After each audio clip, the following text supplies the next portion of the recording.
જય જવાન જય કિસાન। જુઓ મિત્રો, ચોમાસું વાવણી કરવા માટે ખેતર તૈયાર થાય છે આપણું। જો ખેતરમાં તો એકલી ધરો થઈ ગઈ, ભાઈ ગલટી મારી રહ્યો, ટ્રેક્ટરવાળા આવી જાય।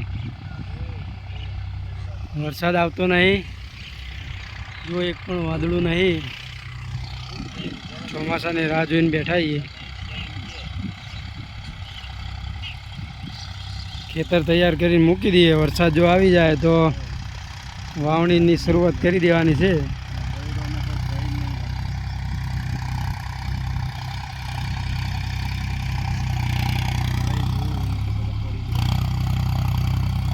જો મિત્રો, આ ટ્રેક્ટર કેવું આવે છે તમે બધા કોમેન્ટ કરજો। Mahindra Evo 45 405 DI।